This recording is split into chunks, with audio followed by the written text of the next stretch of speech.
met de la pression avec le brevet et surtout l'oral au brevet. Alors bonjour, nous c'est les 3-7, on étudie au collège Antoine de Saint-Exupéry à Soleil. On va vous présenter un petit peu l'oral du brevet. Donc l'oral du brevet se déroule juste avant le grand brevet, donc le brevet écrit. Il se déroule vers mi-juin, donc pour nous c'est le 14 juin. Il est noté sur 100, le brevet total c'est sur 800. L'oral du brevet se déroule seul ou à deux. On peut aussi le faire avec une personne qui est d'une classe différente de la nôtre. Pour le passage à deux, on peut avoir des avantages et des inconvénients. Par exemple, le sujet ne peut pas être en accord forcément. L'avantage c'est que si on a un trou de mémoire ou un blocage, l'autre peut venir entre guillemets à notre rescousse. Il peut y avoir 2 ou 3 jurys. On travaille l'oral chez soi. On a également un tuteur qui permet de nous aider. Le tuteur, c'est soit un professeur ou un surveillant de l'établissement qui est surtout en rapport avec notre choix. Il y a 3 parties. Il y a l'introduction, donc la présentation. On dit notre nom, notre prénom, pourquoi on a choisi le sujet. Ensuite, il y a le développement, donc on répond un petit peu à la problématique. Et en conclusion, on dit tout ce qu'on a dit dans le diapo. Ensuite, il y a la partie question donc, qui dure 10 minutes tout seul et 15 minutes si on en a 2.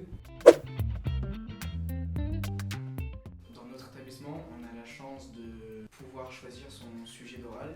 Dans certains établissements, ce n'est pas le cas. La plupart des élèves trouvent que c'est une chance car choisir quelque chose qui nous plaît peut nous engager à le faire et ça peut aussi nous aider à avoir de meilleurs résultats.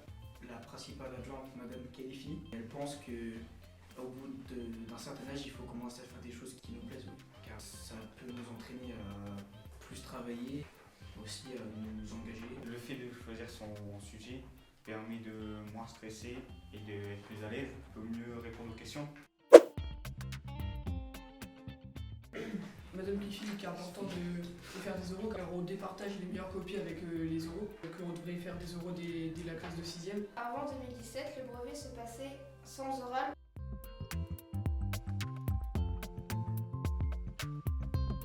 Pourtant, c'est important pour développer la parole face aux inconnus. Ça nous apporte le savoir de communiquer.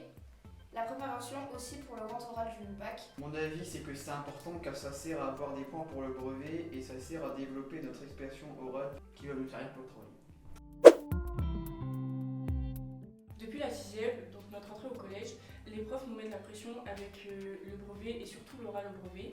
Et c'est stressant car nous sommes devant des inconnus, devant des gens qui nous jugent et qui nous posent des questions. Si nous ne sommes pas capables de répondre aux questions ou de tenir le temps imparti, on va rater notre épreuve. Oui, il y a quelques conseils. Déjà, bien articuler, connaître son sujet et répondre à l'intégralité des questions. Merci d'avoir visionné cette petite vidéo et on espère qu'elle vous aura aidé pour l'oral du brevet.